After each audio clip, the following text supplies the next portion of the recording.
വിട്ടുപോയത് specification of bituminous material എന്നൊരു topic ഉണ്ടായിരുന്നു. അതായത് നിങ്ങൾക്ക് ആദ്യമേ penetration layer system and premix system എന്ന് പറയുന്ന കൂടെ തന്നെ ഒരു സ്പെസിഫിക്കേഷൻ പറയുന്നുണ്ടായിരുന്നു. അപ്പോൾ എന്താണ് സ്പെസിഫിക്കേഷൻ എന്ന് ഞാൻ ബ്രീഫ് ആയിട്ട് പറഞ്ഞു പോകാം. നോർമലി നമ്മൾ കേരളത്തിൽ അല്ലെങ്കിൽ ഇന്ത്യയിൽ റോഡ് കൺസ്ട്രക്ട് ചെയ്യുമ്പോൾ നമ്മൾ ഫോളോ ചെയ്യുന്ന സ്പെസിഫിക്കേഷൻ പറയുന്ന പേരാണ് മോർത്ത് സ്പെസിഫിക്കേഷൻ എന്ന് പറയും. മോർത്ത് സ്പെസിഫിക്കേഷൻ. ഓക്കെ, നിങ്ങളുടെ ആരുടെയെങ്കിലും ഒക്കെ പേരൻസ് കോൺട്രാക്ടേഴ്സ് അല്ലെങ്കിൽ എമാരായിട്ട് PWDയിലോ LSDയിലോ ഒക്കെ ഉണ്ടെങ്കിൽ അവർക്കറിയാം. അവിടെ ചോദിച്ചാൽ മതി എന്താണ് മോർത്ത് സ്പെസിഫിക്കേഷൻ. അതായത് നമ്മൾ ഓരോ സാധനം പണിയുമ്പോഴും നമുക്ക് കുറെ ഗൈഡ് ലൈൻസ് ഉണ്ട് അല്ലെ, കുറെ ഗൈഡ് ലൈൻസ് ഉണ്ട്. ഈ ഗൈഡ് ലൈൻസ് എന്തിനാണെന്ന് ചോദിച്ചു കഴിഞ്ഞാൽ ശരിക്കും പറഞ്ഞാൽ അതൊരു എഞ്ചിനീയറിനെ പ്രൊട്ടക്ട് ചെയ്യാൻ വേണ്ടിയിട്ടാണ്. അതായത് നമ്മുടെ നാട്ടിൽ കുറെ അൺസർട്ടനിറ്റി ഉണ്ട്. ചിലപ്പം നല്ല മഴ വരും, ചിലപ്പം കൊടുങ്കാറ്റ് വരും, അല്ലെ, പല സംഭവങ്ങളുണ്ടാവാം. അപ്പൊ ഇതുകൊണ്ടൊക്കെ ചിലപ്പോൾ ഒരു സ്ട്രക്ചർ ഫെയിൽ ആവാനുള്ള പോസിബിലിറ്റി ഉണ്ട്. ഈവൻ ഒരു പാലം നന്നായിട്ട് പണിതാൽ പോലും ഒരു നല്ല എർത്ത് വന്നാൽ ഈ സാധനം പൊളിഞ്ഞു പോകും.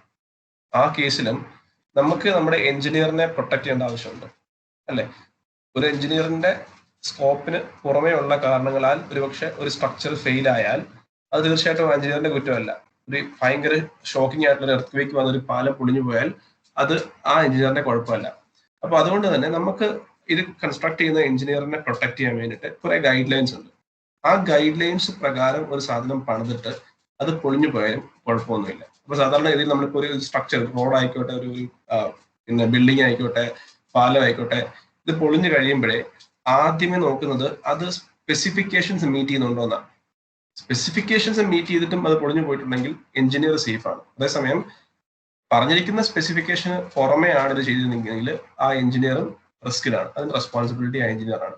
അപ്പൊ അതിനാണ് നമ്മൾ നോർമലി എല്ലാ കൺസ്ട്രക്ഷനും, ബിൽഡിംഗ് ആയിക്കോട്ടെ, റോഡ് ആയിക്കോട്ടെ, കൾവേർട്ട് ആയിക്കോട്ടെ, എന്ത് സാധനത്തിലും ഒരു സ്പെസിഫിക്കേഷൻ ഉണ്ട്. അപ്പോൾ ബിറ്റുമിനസ് മെറ്റീരിയലിൽ നമ്മൾ ഫോളോ ചെയ്ത സ്പെസിഫിക്കേഷൻ എന്ന് പറഞ്ഞാൽ as per Indian condition we are following MORTH specification. Okay, അതാണ് എഴുതിയിരിക്കുന്നത്. Bituminous pavement in India are constructed based on the specification of road and bridges work published by Indian Roads Congress on behalf of Government of Kerala, Ministry of Road Transport and highways.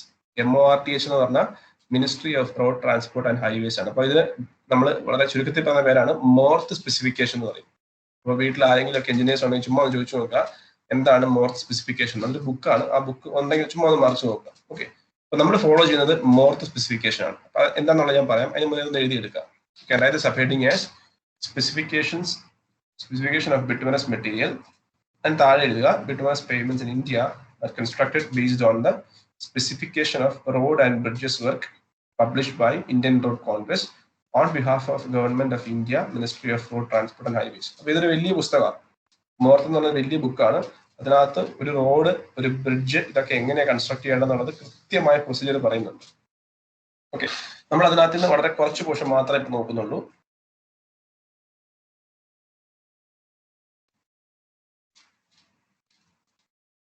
Specification എന്താണ്, അത് എന്തിനാണെന്നുള്ളത് മനസ്സിലായെന്ന് വിചാരിക്കുന്നു.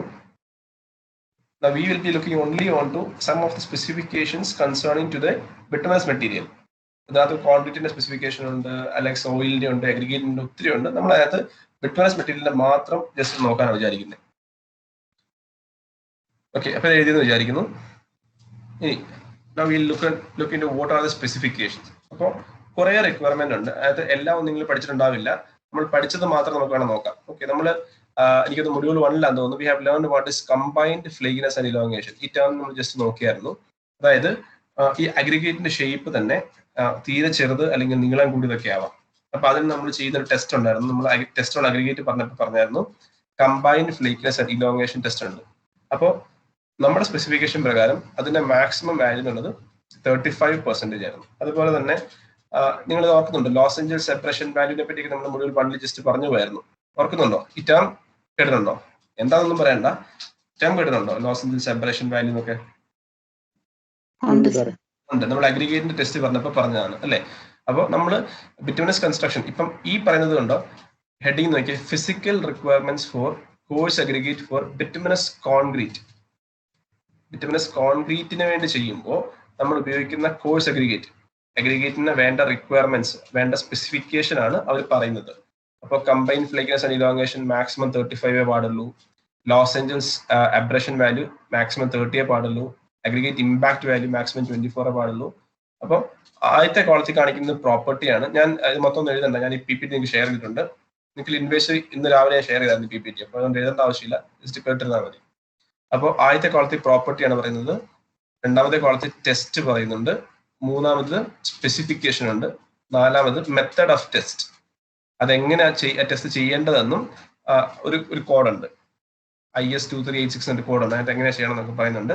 അപ്പോൾ നിങ്ങൾ മൊത്തം ഒന്നും പഠിക്കണ്ട, നിങ്ങൾ പഠിച്ചിട്ടുള്ള കാര്യങ്ങൾ മാത്രം, അതായത് കമ്പൈൻഡ് ഫ്ലേക്കിനെസ് ആൻഡ് ഇലോങ്ങേഷൻ നിങ്ങൾ പഠിച്ചിട്ടുണ്ട്, ലോസ് ഏഞ്ചൽസ് സെപ്പറേഷൻ നിങ്ങൾ പഠിച്ചിട്ടുണ്ട്, ഡ്യൂറബിലിറ്റിയെ പറ്റി നമ്മൾ അധികം പഠിച്ചിട്ടില്ല. പിന്നെ നമ്മൾ പഠിച്ചിട്ടുള്ളത് വാട്ടർ അബ്സോർപ്ഷൻ. എന്താ വാട്ടർ അബ്സോർപ്ഷൻ എന്ന് പറഞ്ഞാൽ? ഒരു അഗ്രിഗേറ്റിന്റെ വാട്ടർ അബ്സോർപ്ഷൻ എന്ന് പറഞ്ഞാൽ എന്താ? ഒരു അഗ്രിഗേറ്റിന്റെ വാട്ടർ അബ്സോർപ്ഷൻ എന്ന് പറഞ്ഞാൽ എന്തായിരിക്കും?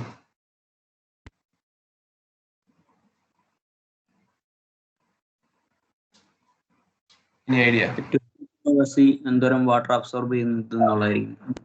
നമ്മൾ വെള്ളത്തിൽ കുതിർത്തിട്ട് കഴിഞ്ഞാൽ ആ വെള്ളം എന്തോരം വെള്ളം അത് അബ്സോർബ് ചെയ്യുന്നുള്ളതാണ്. അപ്പൊ അതിനകത്തുള്ള പോർസ് കൂടുന്നതനുസരിച്ച് അതിന്റെ അബ്സോർപ്ഷനും കൂടിക്കൊണ്ടിരിക്കും. അപ്പോൾ ഈ വാട്ടർ അബ്സോർപ്ഷൻ കൂടുന്നതാണോ നല്ലത്, കുറയുന്നതാണോ നല്ലത്?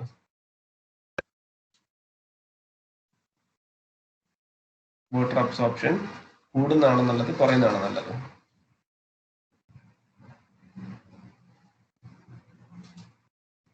ഏതായിരിക്കും നല്ലത്?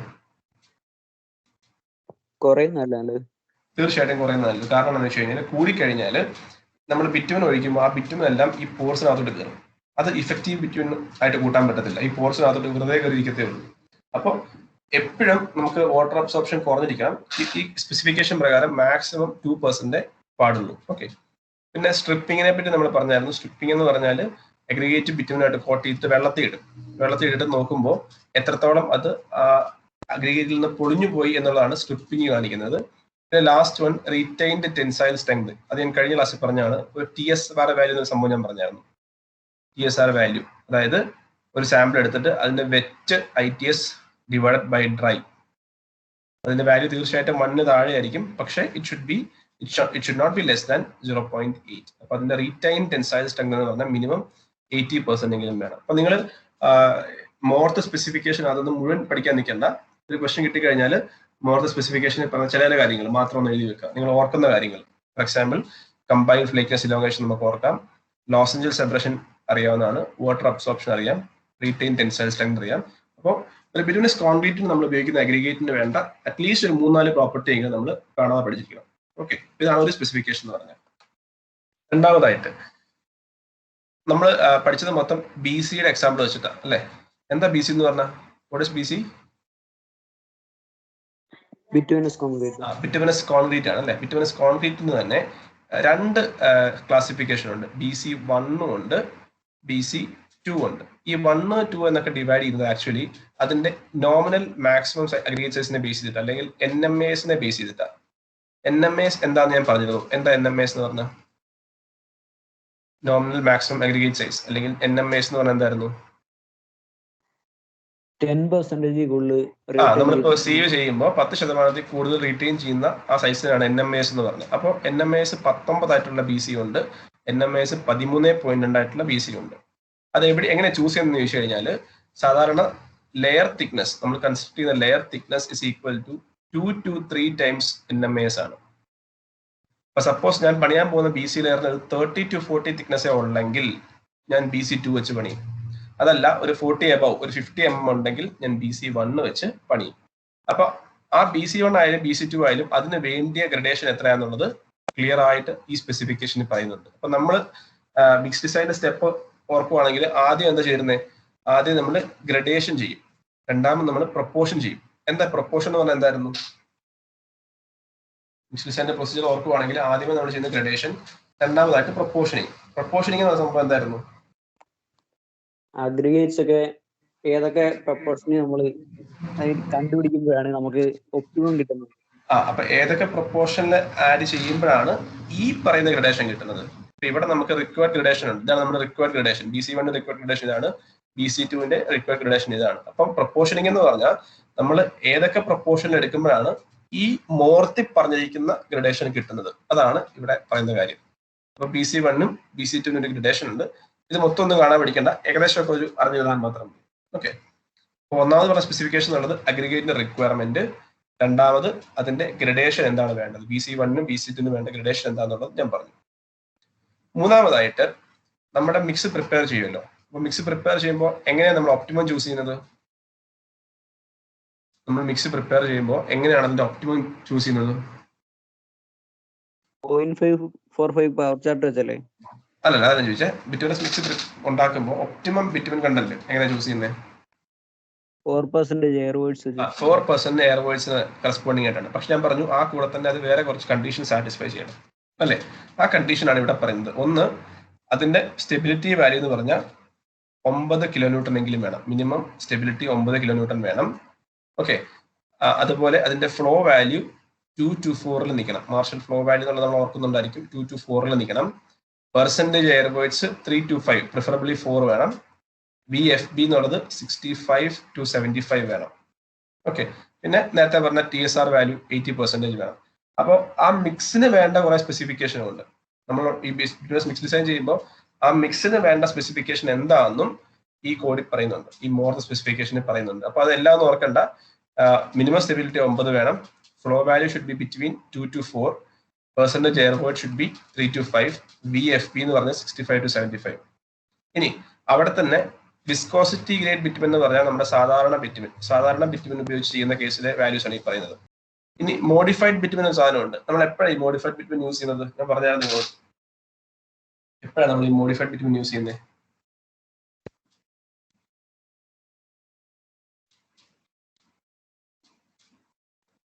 ഏത് കണ്ടീഷനിലാണ് നമ്മൾ മോഡിഫൈഡ് ബിറ്റുമിൻ യൂസ് ചെയ്യുന്നത്?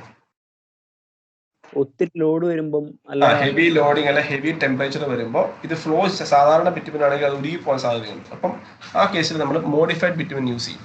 അത് എക്സ്ട്രീം ഹോട്ട് ക്ലൈമറ്റിൽ നമ്മൾ യൂസ് ചെയ്യാറുണ്ട്, എക്സ്ട്രീം കോൾഡ് ക്ലൈമറ്റിലും യൂസ് ചെയ്യാറുണ്ട്. ഫോർ എക്സാമ്പിൾ ഇപ്പൊ നമ്മൾ ഈ ഡൽഹി കാശ്മീർ സൈഡിലൊക്കെ പോകുമ്പോൾ റോഡ് പണിയുമ്പോൾ അവിടെയും വേറെ തരത്തിലുള്ള മോഡിഫൈഡ് ബിറ്റുമിൻ യൂസ് ചെയ്യാറുണ്ട്. അപ്പൊ അതിന് കറസ്പോണ്ടിങ് ആയിട്ടുള്ള വാല്യൂസും ഈ കോഡിൽ പറയുന്നുണ്ട്. ഇതൊന്നും നമ്മൾ തൽക്കാലം പഠിക്കേണ്ട ആവശ്യമില്ല. നമ്മളെ സംബന്ധിച്ചിടത്തോളം നോർമൽ ബിറ്റുമിൻ യൂസ് ചെയ്യുമ്പോഴുള്ള വാല്യൂസ് മാത്രം അറിഞ്ഞിരുന്നാൽ മതി. ഓക്കെ. അപ്പൊ ഈ കേസിൽ ആദ്യം അഗ്രിഗേറ്റിന്റെ പ്രോപ്പർട്ടി കുറച്ചൊന്ന് അറിയണം. രണ്ടാമതായിട്ട് ഏത് ഗ്രഡേഷൻ യൂസ് ചെയ്യണമെന്ന് അറിയണം. മൂന്നാമതായിട്ട് നമ്മൾ ഉപയോഗിക്കുന്ന മിക്സിന് വേണ്ട മിനിമം പ്രോപ്പർട്ടീസ് ഏതൊക്കെയാണെന്നുള്ളതും കൂടി പറഞ്ഞ് നമ്മൾ അറിഞ്ഞിരിക്കണം. ഇനി നാലാമതൊരു കാര്യം എന്ന് പറഞ്ഞു കഴിഞ്ഞാൽ, സപ്പോസ് നമ്മളിപ്പോ ഈ പറഞ്ഞ പ്രപ്പോർഷനിങ് ഒക്കെ ചെയ്തു അല്ലെ? ഈ പ്രപ്പോർഷനിങ് ഒക്കെ ചെയ്തു, നമ്മൾ റോഡ് പണിയാൻ വേണ്ടി സാധനം ബ്ലെൻഡ് ചെയ്ത് കൊണ്ടുവന്നു. നമ്മൾ പറഞ്ഞ ആ കൃത്യം ഗ്രഡേഷനിൽ അല്ലെങ്കിൽ 10 mm 20%, 5 mm 10% പറയുന്ന ആ കൃത്യം പ്രപ്പോർഷനിൽ സാധനം സൈറ്റിൽ എത്തും തോന്നുന്നുണ്ടോ? നമ്മളൊരു ഗ്രഡേഷനൊക്കെ പറഞ്ഞു, പ്രപ്പോർഷനിങ് ചെയ്തു, ഇന്ന പോലെയൊക്കെ ചെയ്യുവാണെങ്കിൽ ഇന്ന ഗ്രഡേഷൻ കിട്ടുമെന്ന് പറഞ്ഞു. നമ്മൾ പ്രപ്പോസ് ചെയ്ത ആ കറക്റ്റ് ഗ്രഡേഷൻ നമ്മുടെ സൈറ്റിൽ എത്തും എന്ന് തോന്നുന്നുണ്ടോ? ഇല്ല, കിട്ടത്തില്ല.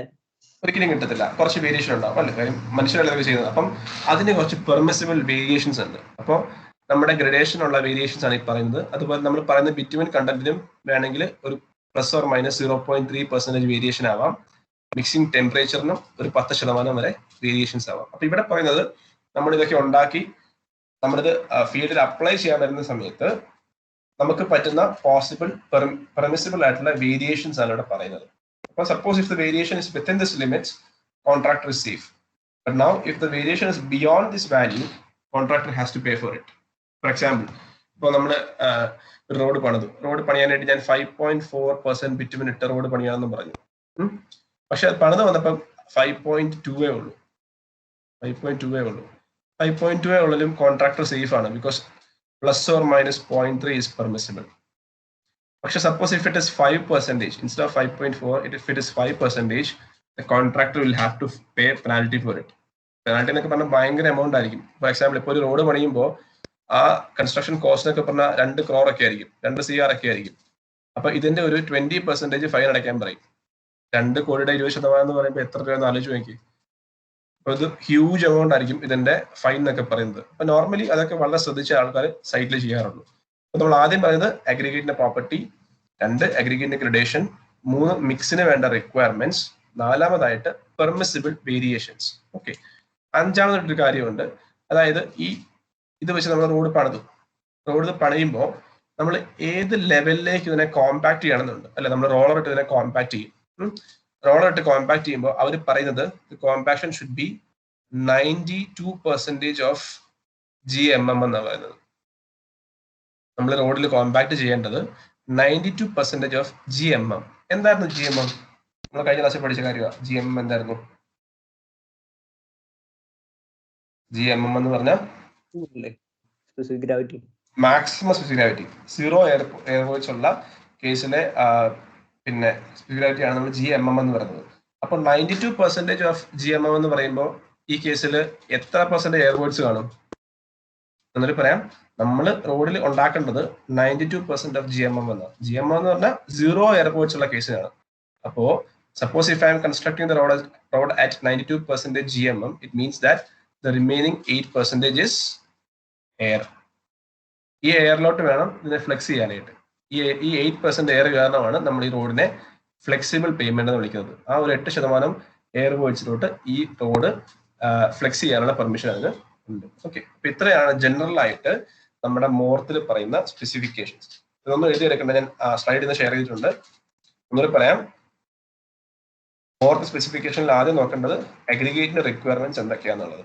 രണ്ട്, ആ അഗ്രിഗേറ്റിന്റെ ഗ്രഡേഷൻ എത്രയാണ്, BC1 BC2 ഗ്രഡേഷൻ ഏതാണെന്നുള്ളത് നോക്കുക. 3, ആ മിക്സിന്റെ റിക്വയർമെന്റ്സ് എന്തൊക്കെയാണെന്നുള്ളത് അറിഞ്ഞിരിക്കണം. 4, എന്തൊക്കെയാണ് നമുക്ക് പെർമിസിബിൾ ആയിട്ടുള്ള വേരിയേഷൻസ് എന്നുള്ളത് അറിയണം.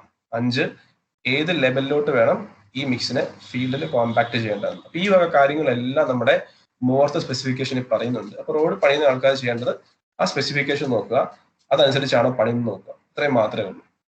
Okay, so I hope it is clear to you. Specification എന്നുള്ള ഒരു കോൺസെപ്റ്റ് ക്ലിയർ ആണോ? സാറേ ചോദിച്ചോ. ഈ 92% അകത്താണോ നമ്മുടെ ബിറ്റ്വീൻ കണ്ടന്റ് വരുന്നത്? അല്ലല്ല, ബിറ്റ്വീൻ കണ്ടന്റ് ഉൾപ്പെടെ, ബിറ്റ്വീൻ കണ്ടന്റും എല്ലാം ഉൾപ്പെടെ GMM-ന്റെ 92% ആയാൽ മതി. Okay sir. കാര്യം ആ 8% ഇല്ലെങ്കിലുള്ള പ്രശ്നം അറിയോ, ഇത് കോൺക്രീറ്റ് പോലെ ബിഹേവ് ചെയ്യും. 8% എയർ വോയിസ് ഉണ്ടെങ്കിൽ ഒരു വണ്ടി പോകുമ്പോൾ, ഇപ്പം നമ്മൾ റോഡ് ടെസ്റ്റ് ചെയ്തിട്ടുണ്ട്, ഒരു വണ്ടി പോകുമ്പോൾ ഉണ്ടല്ലോ, ശരിക്കും പറഞ്ഞാൽ നമ്മൾ കാഴ്ചയിൽ ഇത് ഡിഫ്ലക്ട് ചെയ്തില്ല. പക്ഷെ നമ്മൾ അതിലൊരു മെഷീൻ ഉണ്ട്, മെഷീൻ വെച്ച് നോക്കുമ്പോൾ നമുക്ക് മനസ്സിലാവും ഒരു 1 mm ഒക്കെ ഈ റോഡ് ഡിഫ്ലക്ട് ചെയ്യും. അതുകൊണ്ടാണ് നമ്മുടെ റോഡിൽ കൂടെ ഒക്കെ ഇത്രയും ഹെവി ആയിട്ടുള്ള ട്രക്ക് പോയിട്ട് ഇത് ക്രാക്ക് ചെയ്യാത്തത്. നിങ്ങൾ ആലോചിച്ചാൽ മതി, ഒരു നാഷണൽ ഹൈവേ കൂടെ ഒക്കെ പോകുന്ന ട്രക്കിന്റെ ഒക്കെ വെയിറ്റ് എന്ന് പറഞ്ഞാൽ എത്ര ടണ്ണാണ്. അത് പോയിട്ടും ഇത് ക്രാക്ക് ചെയ്യുന്നില്ല. കാരണം അതൊരു certain amount of flexibility allow ചെയ്യുന്നുണ്ട്. ആ ഫ്ലെക്സിബിലിറ്റിയുടെ കാരണം അതിനകത്ത് 8% എയർ വോയിസ് ഉണ്ടെന്നുള്ളതാണ്. പക്ഷേ ഗ്രാജുവലി വണ്ടി പോയി കുറെ വർഷങ്ങൾ കഴിയുമ്പോൾ ഈ 8% എയർ വോയിസ് കുറഞ്ഞ് ലാസ്റ്റ് ഒരു 1% 2% ഒക്കെ ആവും. അതിനുശേഷം വണ്ടി പോയി കഴിഞ്ഞാൽ ഇത് ക്രാക്ക് ചെയ്യും. അതുകൊണ്ടാണ് നിങ്ങൾ ഒരു 5 വർഷം 10 വർഷം കഴിഞ്ഞ റോഡിൽ കൂടെ നോക്കുമ്പോൾ ക്രാക്ക് കാണുന്നത്. നോർമലി ആദ്യത്തെ 5 വർഷം റോഡിൽ ക്രാക്ക് ഉണ്ടാവത്തില്ല. നിങ്ങൾ നോക്കിയാൽ മതി, ഒരു റോഡ് പണിത് ഫസ്റ്റ് 5 years 10 years ക്രാക്ക് ഉണ്ടാവത്തില്ല. പക്ഷെ ഈ എയർ വോയിസ് 0 ആയി കഴിയുമ്പോൾ may be after 10 or 15 years it will start to crack. അപ്പൊ അതാണ് നോർമൽ ബിഹേവിയർ എന്ന് പറഞ്ഞാൽ. വേറെ സംശയമുണ്ടോ? ഇതുമായിട്ട് ബന്ധപ്പെട്ട് എന്തെങ്കിലും സംശയമുണ്ടോ? സ്പെസിഫിക്കേഷൻ അല്ലെങ്കിൽ കൺസ്ട്രക്ഷനുമായിട്ട് ബന്ധപ്പെട്ട് എന്തെങ്കിലും സംശയമുണ്ടോ? ഇതിനകത്ത് ഒരുപാട് സ്കോപ്പ് ഉണ്ട്. നമുക്ക് ഫൈനലിൽ പ്രൊജക്ട് ചെയ്യാനും അല്ലെങ്കിൽ ഇന്നോവേറ്റീവ് ആയിട്ടുള്ള എന്തെങ്കിലുമൊക്കെ ചെയ്യാനൊക്കെ ആണെങ്കിൽ ഇഷ്ടംപോലെ സ്കോപ്പ് ഈ ഏരിയയിലുണ്ട്. Okay, so I hope it is clear to you. Now we'll move on to the last topic, that is super pave mixed design. Super pave mixed design. Okay, അപ്പോൾ ഇതെന്താ സംഭവം എന്ന് ചോദിച്ചു കഴിഞ്ഞാൽ, നമ്മുടെ ഏഷ്യൻ കൺട്രീസിൽ, ഇന്ത്യ ഉൾപ്പെടുന്ന ഏഷ്യൻ കൺട്രീസിലെല്ലാം നമ്മൾ ഫോളോ ചെയ്യുന്നത് Marshall method of mix design ആണ്. ഏഷ്യൻ കൺട്രീസിലെല്ലാം മാർഷൽ മെത്തഡാണ് യൂസ് ചെയ്യുന്നത്. ഓക്കെ, പക്ഷെ യു എസിൽ they are using Superpave mix design. US ആണ് ഈ പേയ്മെന്റ് കൺസ്ട്രക്ഷനിൽ ഏറ്റവും അഡ്വാൻസ്ഡ് ആയിട്ട് പോകുന്നത്. അവർ സൂപ്പർ പേവ് യൂസ് ചെയ്യാൻ തുടങ്ങി. എന്തുകൊണ്ടാണെന്ന് ചോദിച്ചു കഴിഞ്ഞാൽ, നമ്മൾ നേരത്തെ പറഞ്ഞു മാർഷൽ മെത്തേഡിന് കുറെ ഡ്രോബാക്സ് ഉണ്ട് അല്ലെ. എന്താണെന്ന് വെച്ച് കഴിഞ്ഞാൽ അത് എൻവയോൺമെന്റൽ കണ്ടീഷൻസിനെ ഒന്നും കൺസിഡർ ചെയ്യുന്നില്ല. Marshall method is not taking into consideration about the എൻവയോൺമെന്റൽ ഫാക്ടേഴ്സ്. അതായത് ഇപ്പൊ ഞാൻ നേരത്തെ പറഞ്ഞിട്ടുള്ള പോലെ ആലപ്പുഴയാണോ എറണാകുളത്താണോ കോട്ടയത്താണോ എവിടെയാണ് ഇത് യൂസ് ചെയ്യാൻ പോകുന്നുള്ളത് കൺസിഡർ ചെയ്യുന്നേ ഇല്ല. Without considering the environmental condition, I'm designing a particular mix. അപ്പൊ അതൊരു വലിയ ഡ്രോബാക്ക് ആണ്, മനസ്സിലായി. അപ്പോൾ സ്ട്രാറ്റജിക് ഹൈവേ റിസർച്ച് പ്രോഗ്രാം എന്ന് പറഞ്ഞ ഒരു വലിയൊരു റിസർച്ച് പ്രോഗ്രാം ആയിരുന്നു. അതിന്റെ ഒരു ഔട്ട്പുട്ട് ആയിട്ടാണ് ഈ സൂപ്പർ പേവ് മിക്സ് ഡിസൈൻ ഉണ്ടായത്. അപ്പൊ അതിന്റെ 3 പ്രത്യേകതകളെന്ന് പറഞ്ഞത്, ഒന്ന്, അത് എൻവയോൺമെന്റൽ കണ്ടീഷൻസ് എല്ലാം കൺസിഡർ ചെയ്യും. രണ്ടാമതായിട്ട് അത് ബൈൻഡറിനെ ഇവാലുവേറ്റ് ചെയ്യുന്നുണ്ട്. അതായത് ഇപ്പൊ നമ്മളിപ്പം പഠിച്ച മിക്സ് ഡിസൈനകത്ത് ഏത് ബൈൻഡർ യൂസ് ചെയ്യണമെന്ന് ഒരിടത്തും പറയുന്നില്ല. പല ടൈപ്പ് ഓഫ് ബൈൻഡേഴ്സ് ഉണ്ട്. അതിൽ ഏത് ബൈൻഡർ യൂസ് ചെയ്യാണെന്ന് ഒരിടത്തും പറയുന്നില്ല. ഓക്കെ, അപ്പോൾ അതോട് ഓവർകം ചെയ്യാനായിട്ട് ഈ സൂപ്പർ പൈ മിക്സേഴ്സിന്റെ രണ്ടാമത്തെ പ്രത്യേകത, they are taking into account binder evaluation. Thirdly അതിനകത്ത് പെർഫോമൻസും ഇവാലുവേറ്റ് ചെയ്യുന്നുണ്ട്, പെർഫോമൻസ് അനാലിസിസും ഇവാലുവേറ്റ് ചെയ്യുന്നുണ്ട്. അപ്പോൾ ഇതിന്റെ ഡീറ്റെയിൽസ് ഒന്നും പഠിക്കേണ്ട ആവശ്യമില്ല, കാരണം നമ്മൾ ഇന്ത്യയിൽ ഫോളോ ചെയ്യുന്ന ഈ സംഭവം അല്ല. പക്ഷെ നമ്മൾ അറിയണം there is something called Superpave mix design which is much advanced than the conventional Marshall method which we are following. അതിന്റെ 3 പ്രത്യേകത എന്ന് പറഞ്ഞാൽ, ഒന്ന് അത് എൻവയോൺമെന്റൽ കണ്ടീഷൻസിനെ കൺസിഡർ ചെയ്യുന്നു, 2 അത് ബൈൻഡറിന്റെ സെലക്ഷൻ ഹെൽപ്പ് ചെയ്യുന്നു, 3-ാമതായിട്ട് അതിന് പെർഫോമൻസ് ബേസ്ഡ് ആയിരിക്കും. Okay, so you can just copy this. മൊത്തം എഴുതണ്ട, സൂപ്പർ പൈ മിക്സ് ഡിസൈൻ എന്നും അതിന്റെ 3 അഡ്വാൻറ്റേജ് നോട്ട് ചെയ്യുക.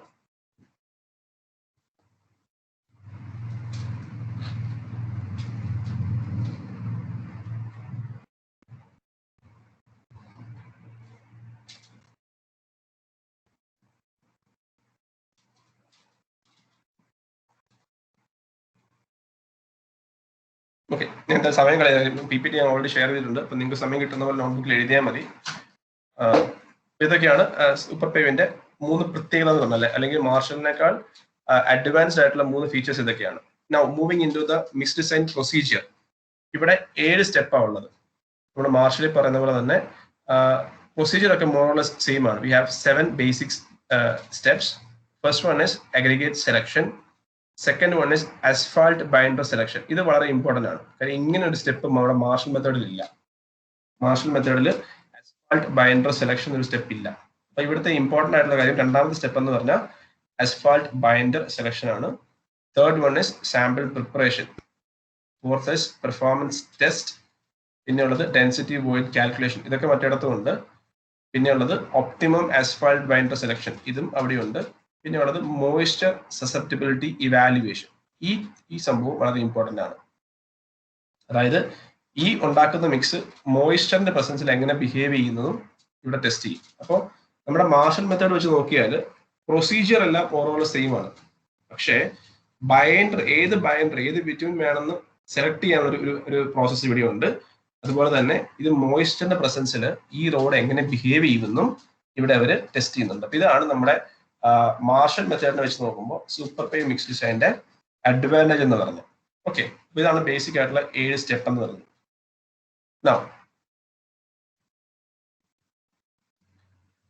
ഇതിന്റെ വേറൊരു പ്രത്യേകത എന്ന് പറഞ്ഞു കഴിഞ്ഞാൽ, they are following performance grading.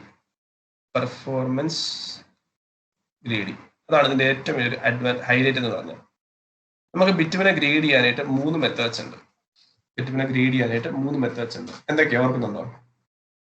ആദ്യത്തെ ക്ലാസ്സുകളിൽ പഠിച്ചതാണ്. ഒന്നെന്ന് പറഞ്ഞാൽ പെനിട്രേഷൻ ഗ്രേഡിംഗ് ആയിരുന്നു. ഞാൻ പറഞ്ഞ ഈ സംഭവം ഔട്ട്ഡേറ്റഡ് ആയി. രണ്ടാമത്തെ എന്തായിരുന്നു?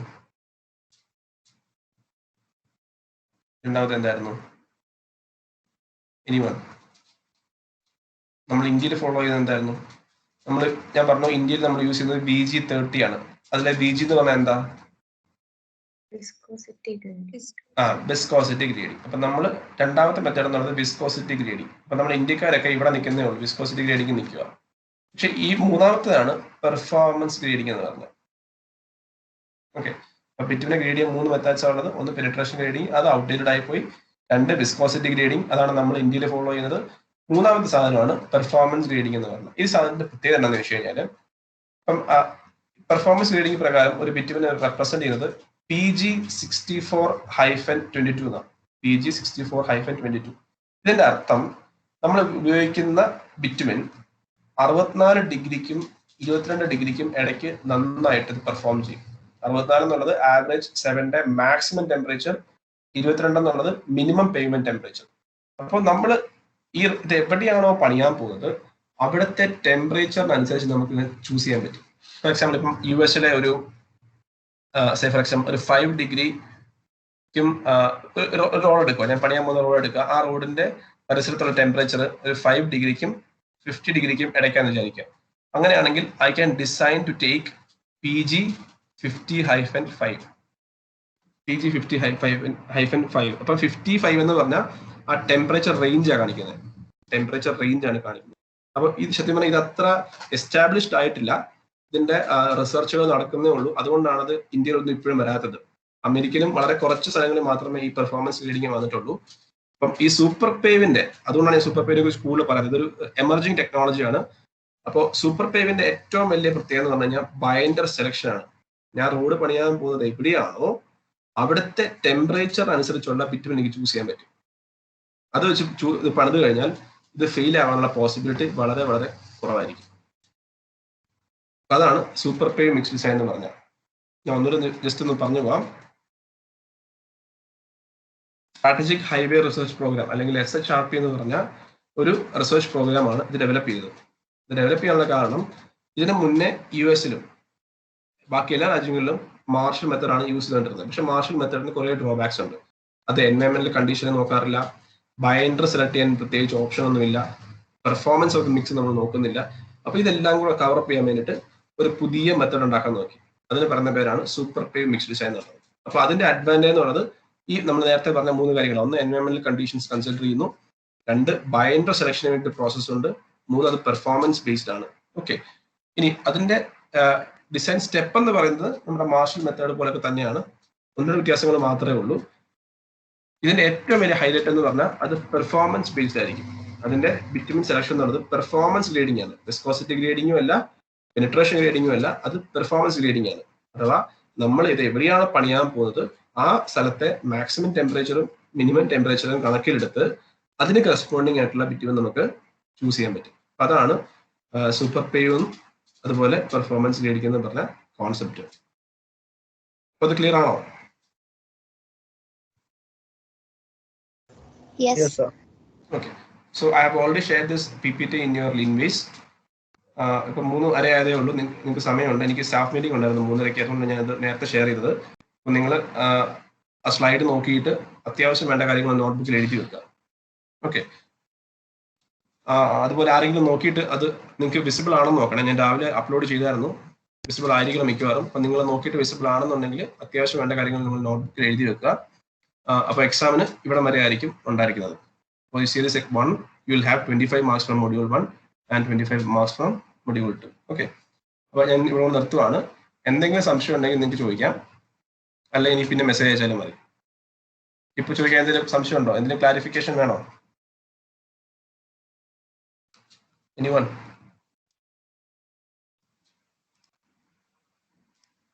No, sir. നിങ്ങൾക്ക് സബ്ജക്ട് മനസ്സിലാവുന്നുണ്ടോ? Yes. ശരിക്കും പറഞ്ഞാൽ എനിക്കിത് പഠിപ്പിക്കുമ്പോൾ വളരെ കൺസേൺ ഉണ്ട്, നിങ്ങൾക്ക് മനസ്സിലാവുന്നുണ്ടോ എന്നുള്ളത്. T1 പോലും പഠിക്കാതെ ഈ സംഭവമൊക്കെ പറയുമ്പോഴത്തേന് ഞാൻ പറയുന്ന കാര്യങ്ങൾ നിങ്ങൾക്ക് മനസ്സിലാവുന്നുണ്ടോ, നിങ്ങൾക്ക് ഇത് ഇൻട്രസ്റ്റിംഗ് ആണോ എന്നുള്ള ഒരു കൺസേൺ ഉണ്ട്. അപ്പോൾ നിങ്ങൾക്ക് സപ്പോസ് നിങ്ങൾക്ക് ഇത് മനസ്സിലാക്കാൻ പറ്റുന്നില്ല അല്ലെങ്കിൽ എന്തെങ്കിലും ചേഞ്ചസ് വേണമെങ്കിൽ നിങ്ങൾ എനിക്ക് മെസ്സേജ് ഇട്ടാൽ മതി. എന്തെങ്കിലും നിങ്ങൾക്ക് ഒരു ടോപ്പിക്ക് മനസ്സിലാകുന്നില്ല അല്ലെങ്കിൽ സാർ വേറൊരു പാറ്റേൺ ഫോളോ ചെയ്യണമെന്നുണ്ടെങ്കിൽ നിങ്ങൾ പറഞ്ഞു കഴിഞ്ഞാൽ അതനുസരിച്ചുള്ള മാറ്റങ്ങൾ വരുത്താം. അപ്പോൾ എനിക്കിത് പഠിപ്പിക്കുമ്പോൾ ടെൻഷൻ എന്ന് പറഞ്ഞാൽ നിങ്ങൾ ഇത് മനസ്സിലാകുന്നുണ്ടോ എന്നൊരു കൺസേൺ എനിക്കുണ്ട്. I hope it is clear to you, and if you want any other changes you can message me. I'm ready to change accordingly.